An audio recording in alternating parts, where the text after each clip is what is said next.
నమస్తే, తెలుగు రాజ్యంకి స్వాగతం. నేను మీ సంధ్య. సంగీతానికి భావం ఉంటే ఆ భావానికి స్వరం ఎస్ జానకమ్మ. సంగీత ప్రియులను 5 దశాబ్దాల పాటు అలరించి ఏ పాటనైనా తన గొంతులో అలవోకగా పలికించి అజరామరాలను మనకు అందించి తిరిగి రాని లోకాలకి పయనమయ్యారు. ఆ గాన కోకిల గురించి ఒకసారి స్మరించుకుంటూ ఆమెకు ఘన నివాళి అర్పిస్తూ ఆమె జీవితంలోని అనేక విశేషాలను మీ ముందుంచే ప్రయత్నం చేయబోతున్నాం. చరిత్రకారులు, సినీ రాజకీయ విశ్లేషకులు చిలగడ శ్రీకాంత్ గారు మనతో ఉన్నారు. ఆయన మాటల్లో. శ్రీకాంత్ గారు నమస్తే. నమస్కారం సంధ్య. నిజంగా అసలు ఎప్పుడు ఆవిడ స్టేజ్ ప్రోగ్రాం చూసినా అదో తెలియని అనుభూతి. ఎందుకంటే అప్పుడు ఆ గొంతులో ఎంతటి మాధుర్యం ఉందో, ఆవిడ వయసు పెరుగుతున్న కొద్దీ కూడా ఆ మాధుర్యం ఏమాత్రం తగ్గకుండా 5 దశాబ్దాల పాటు అలరించడం అంటే మామూలు విషయం కాదు. మరి జానకమ్మ అని మీ మదిలో ఆ తలంపు రాగానే ఫస్ట్ మీకు గుర్తొచ్చే పాట అనడం కంటే, ఒకరోజు హరే రాముని జానకి గారి వీరాభిమాని. జానకి గారు ఇప్పుడు హైదరాబాద్ వచ్చినా ఆవిడ చాలా చక్కగా జాగ్రత్తగా చూసుకుని ఆవిడ కూడా ఉంటారు. ఆయన ఫోన్ చేసి, నా పేరు హరే రాము అండి, నేను ఎస్ జానకి గారి అభిమాని అంటే, నాకు చెప్పండి అన్న. నేను జానకి గారు మాట్లాడతారని ఫోన్ ఇచ్చేసారు ఆవిడకి. అవతల ఫోన్లో ఎస్ జానకి గారు. నాకు కాసేపు అర్థం కాలేదు. నమస్తే, నేను జానకిని మాట్లాడుతున్నారు ఆవిడ. మాట్లాడుతుంటే నాకు అసలు నిజంగా చాలా సంభ్రమాశ్చర్యాలకు లోనయ్యాను. చెప్పండమ్మా నమస్తే. అదే మీరు అల్లు రామలింగయ్య గారి మీరు పుస్తకం రాశారని చెప్పారు, వారితో కలిసి నేను ఒక పాట పాడాను అన్నారు ఆవిడ. అంటే మన ఊరి కథ అనే సినిమాలో అల్లు రామలింగయ్య గారు ఒక పాట పాడారు, ఆయనే పాడారు. ఆయనతో కలిసి జానకి గారు పాడారు. ఆడించు ఆడించు జోరుగా అందాల పప్పు నూనె గానుగా అనేసి పాట, మంచి రసవత్తరమైన పాట కలిసి పాడారు అల్లు రామలింగయ్య గారితో. ఆ పాట ఎక్కడైనా దొరుకుతోందా, బయట అందుబాటులో ఉందా అని అడిగారు. అందుబాటులో ఉందండి, అల్లు సినీ హిట్స్ అని హెచ్ఎంవి వాళ్ళు క్యాసెట్ వేశారు, క్యాసెట్ పంపిస్తానని చెప్పి క్యాసెట్ హరే రాము గారికి నేను పంపించి ఆ విషయం నేను అల్లు అరవింద్ గారితో కూడా చెప్తే ఆయన చాలా ఆనందపడిపోయారు. తర్వాత జానకి గారిని శంకరాభరణం రజతోత్సవ వేడుక తెలుగు లలిత కళాతోరణంలో జరిగినప్పుడు చూడటం, సంతోషం ఫిల్మ్ అవార్డ్స్కి సంబంధించి ఆవిడకి లైఫ్ టైం అచీవ్మెంట్ అవార్డు ఇవ్వాలనుకున్నప్పుడు ఆవిడ సన్మాన పత్రం నేనే రాయాలని అనుకోవటం, నా చేతే రాయించారు అప్పుడు. అలా ఆ రోజు వారిని చూడటం, వారి ఏంటంటే వారి పాటల్ని గాయకులు యువకులు పాడుతుంటే విని పరవశించడం లాంటివి. జానకి గారి పాట మనకు తెలియకుండా ఏంటంటేనండి, మనం అందరం ఎస్వి బాలసుబ్రహ్మణ్యం గారి పాటో ఇళయరాజా గారి పాటో మనము వినకుండా మనకు రోజు తెల్లవారదు, లేకపోతే రోజు గడవదు అనేటటువంటి ఆ వరుసలో మనం ఏంటంటే జానకి గారు, సుశీల గారు పాటలు కూడా వినకుండా మన రోజు గడవదు. తెలియకుండా చిత్రగారు మలయాళీ అయినప్పటికీ సుశీల గారు, జానకి గారితో పాటు చిత్రగారి గీతాలు కూడా మనం వింటూ పెరిగినటువంటి, ఇప్పటికీ వింటున్నటువంటి ఒక తరంలో మనం ఉన్నాం. బాధాకరమైన విషయం ఏంటంటే, చాలాసార్లు నేను చెప్పింది అయినప్పటికీ మహాకవి శ్రీశ్రీ గారు ఒక మాట చెప్పారు, ఎవరైనా ఎక్కడైనా ఎప్పుడైనా గొప్పవాళ్ళు కావాలంటే చచ్చిపోవాలని చెప్తాడు ఆయన. చచ్చిపోతే కానీ మరీ ముఖ్యంగా ఆంధ్రదేశంలో గుర్తించరు అంటారు. ఇప్పటికీ చాలా ఆవేదన కలిగించే విషయం ఏంటంటే, ఎస్పి బాలసుబ్రహ్మణ్యం గారి అంత్యక్రియలు తమిళనాడు ప్రభుత్వం రాజలాంఛనాలతో నిర్వహించడం, జానకి గారి అంత్యక్రియలు కర్ణాటక ప్రభుత్వం రాజలాంఛనాలతో నిర్వహించడం. మన తెలుగు రాష్ట్రాలు మనం ఏం పాపం చేసుకున్నాం, వాళ్ళు తెలుగు వాళ్ళుగా పుట్టడం మన తెలుగు నేల చేసుకున్నటువంటి అనేటటువంటి ఆవేదన నిజంగా కలుగుతుంది. ఎంత గొప్ప పాటలు పాడారు, ఎన్ని దశాబ్దాల పాటు ఉరుతలు ఊగించారు, అలరించారు, రసడోలలు ఊగించారు శ్రోతల్ని. ఎందుకంటే సుశీల్ గారు ముందు వచ్చారా, లేకపోతే తర్వాత జానకి గారు కొంచెం తర్వాత వచ్చారా అన్న ఈ సమీకరణాలు, ఈ లెక్కలు, ఇవన్నీ వ్యాకరణం కాసేపు పక్కన పెడితే, జానకి గారు ఏంటంటే మీకు నరవరా కురూరా పాట సుసర్ల దక్షిణామూర్తి గారి సంగీత దర్శకత్వంలో నర్తనశాలలో సొపర్నో అంటారు, ఆ సొపర్నో మూడ్లో పాడారు. బ్యాలెన్స్ చేయటం, స్వరసమం అంటారు, తాళసమం కాదు స్వరసమము అంటారు. స్వరసమంతో పాడటం అనేది తెలిసినటువంటి అతి గొప్ప గాయనీమణులలో జానకి గారి ప్రత్యేకమైనటువంటి ఒక సుస్థిర స్థానం. ఎందుకంటే ఆవిడ తమిళంలో సింగారవేలనే దేవ, అది తెలుగులో నీలీల పాడిద దేవ. నాదస్వరంతో పోటీ పడుతూ ఆవిడ చేసినటువంటి ఆలాపన, నాదస్వరంతో పోటీ పడినటువంటి కంఠస్వరం ఏదైనా ఉందంటే ఎస్ జానకి గారిది.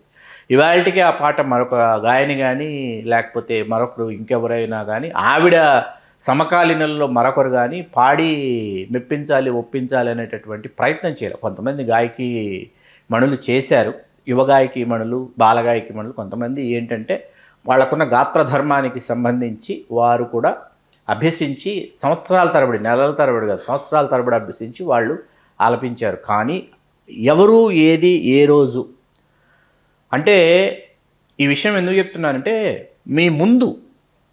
మీకంటే ఇప్పుడు మీరున్నారు, మీకంటే ముందు ఒక ప్రయత్నమో ఒక ప్రయోగమో ఒక ప్రక్రియలో చేసినటువంటి వారు ఉంటే మీకు ఒక దారి చూపించినటువంటి వాళ్ళు అవుతారు.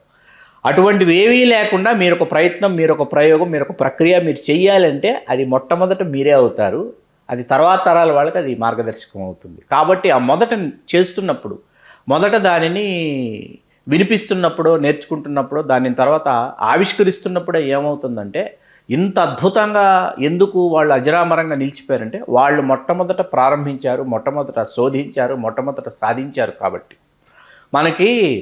మనం పాలవైన్ చోలై అనేటటువంటి సినిమా గురించి మనం చాలాసార్లు మాట్లాడుకున్నాం. తెలుగులో మంచు పల్లకి, అక్కడ మేఘమే మేఘమే అని వాణి జయరాం గారు పాడారు. అక్కడ శంకర్ గణేష్ గారు చేశారు. అది గజలు. ఆ గజల్ని వాళ్ళు తీసుకొచ్చి శంకర్ గణేష్ గారు మేఘమే మేఘమే చేస్తే, తెలుగులో రాజన్ నాగేంద్ర గారు మేఘమా దేహమా అని జానకి గారి చేత పాడిస్తే, జానకి గారు పాడినటువంటి ఆ గీతం వింటుంటే ఒక అమృత ధారలు అసలు చిలికించి ఒలికిస్తున్నారు అనిపించేటటువంటి మధురాతి మధురంగా ఆవిడ ఆలపించారు. మనమందరం బాలసుబ్రహ్మణ్యం గారికి సంబంధించి మనం ఏం మాట్లాడతామంటే, బాలసుబ్రహ్మణ్యం గారు ఆర్టిస్టులు, హీరోసు వీళ్ళ వాయిసెస్ని ఇమిటేట్ చేసి సాంగ్ని మిమిక్రైజ్ చేసినటువంటి సింగర్గా బాలసుబ్రహ్మణ్యం గారికి ఎక్కడా లేనటువంటి ఒక ప్రత్యేకత, గుర్తింపు ఉన్నాయి. ఈ పనిని ఎప్పుడో దశాబ్దాల క్రితం జానకి గారు చేసేసారు.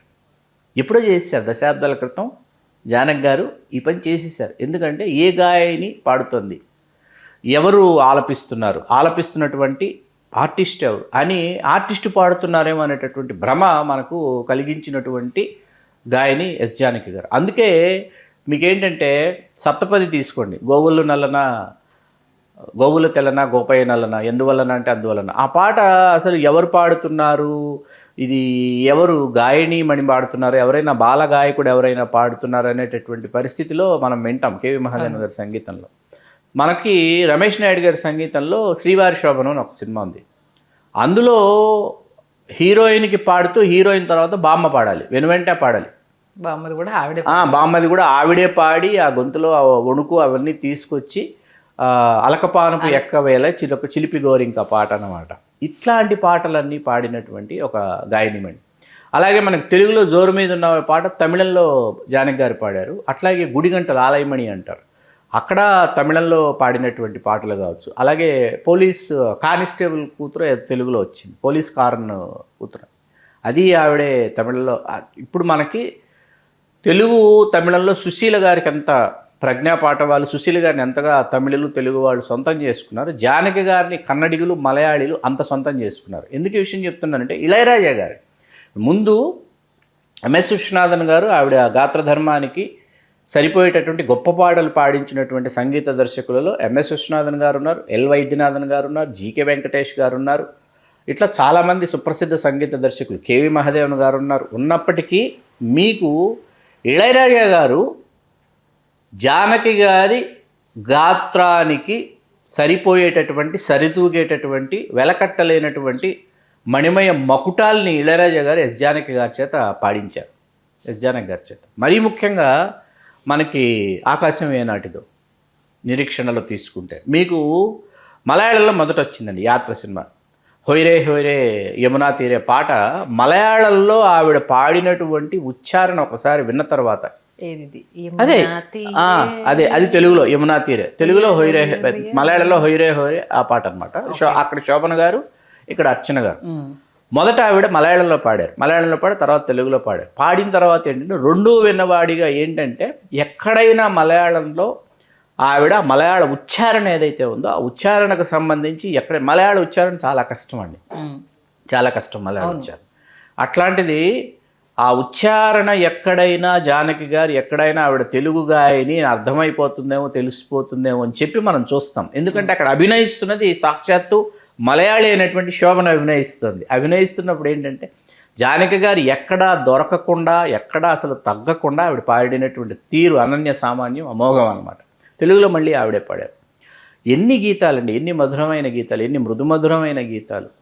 ఆవిడ ఇప్పటికీ నాకు ఒకసారి మన బాలసుబ్రహ్మణ్యం గారు, జానకి గారు, బాలసుబ్రహ్మణ్యం గారు కలిసి పాడాల్సినటువంటి సందర్భం వచ్చినప్పుడు బాలసుబ్రహ్మణ్యం గారు ఆయన సిగ్గుపడిపోవడమో, బిడివి పడిపోవడమో, లేకపోతే జానకి గారితో మొట్టమొదటిసారి పాడుతున్నాను కాబట్టి అనేటటువంటి సంశయంతో బాలసుబ్రహ్మణ్యం గారు ఉంటే ఆ సంశయాలన్నీ పోగొట్టి ఆవిడ కొన్ని చిలిపి చేష్టలు, చిలిపి పనులు, ఆవిడ హ్యూమన్ టచ్ ఉన్నటువంటి పర్సనాలిటీ అండి జానకి గారు. ఆవిడేంటంటే మీరు దూరంగా ఉన్నట్టు, ఎందుకు దూరంగా ఉన్నారు, దగ్గరికి రండి అంటారనమాట. దగ్గర తీసుకుంటారు, దగ్గర తీసుకుని చేయి పట్టుకొని మాట్లాడతారు. ఎవరైనా ఏమైనా తీసుకెళ్లారనుకోండి, తినుబండారాలు ఆవిడకి ఇష్టం అని చెప్పి ఏమైనా మీరు వచ్చారు కదా చాలు, ఎందుకు ఇవన్నీ తీసుకొచ్చారు, ఈ కైండ్ ఆఫ్ ఒక హ్యూమన్ బీయింగ్ అనమాట. అట్లాగే పిబి శ్రీనివాస్ గారు, ఆయన దిగ్గజ శిఖరం సంగీతంలో. ఎంత గొప్ప కళాకారుడు, ఎంత గొప్ప గాయకుడు అంటే ఏ భాషలో ఆయన ఏ పాట పాడి, సింహళ భాషలో కూడా పాడినటువంటి పిబి శ్రీనివాస్ గారు ఒకటే చెప్పారు, నా జీవితంలో ఎస్ జానకి లాంటి ఒక అత్యంత ప్రతిభావంతురాలైనటువంటి గాయనిమణిని నేను చూడలేదని చెప్పారు ఆయన, పిబి శ్రీనివాస్ గారు. అట్లాగే చిత్ర గారు తన మీద ఎస్ జానకి గారి ప్రభావం చాలామంది అని చెప్పారు. బాలసుబ్రహ్మణ్యం గారు ఒక దశ దాటి బాలసుబ్రహ్మణ్యం గారి ఉద్ధృతి పెరిగిన తర్వాత ఏంటంటే S P Balasubrahmanyam, P Susheela, S P Balasubrahmanyam, S Janaki, ఆ తర్వాత ఎస్పి బాలసుబ్రహ్మణ్యం, చిత్ర, ఇవి మనకి, ఆ తర్వాత ఎస్పి బాలసుబ్రహ్మణ్యం, ఎస్పి శైలజ కూడా, ఇవి మనం విన్నటువంటి పేర్లు, మనకు తెలిసినటువంటి, మనం ఒక ఆడియో క్యాసెట్ తీసుకుంటే మనం చూసినటువంటి పేర్లు.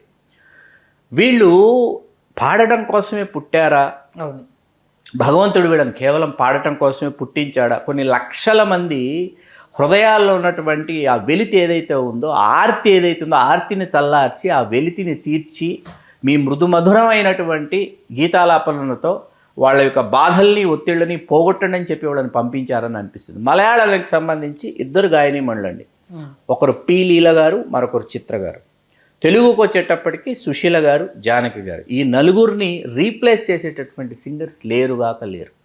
పద్మభూషణ్ పురస్కారం ఆవిడికి కొంత ఆలస్యంగా, సుశీల గారికి ఎప్పుడో ఇచ్చి కొంత ఆలస్యంగా ఆవిడకి ప్రకటించిన తర్వాత ఆవిడ సున్నితంగా తిరస్కరించారు. మాలాంటి జానకి గారి అభిమానులందరూ చాలా బాధపడిపోయాం. తిరస్కరించిన తర్వాత ఆవిడ ఏంటంటే దానికి ఒక కారణం చెప్పారు.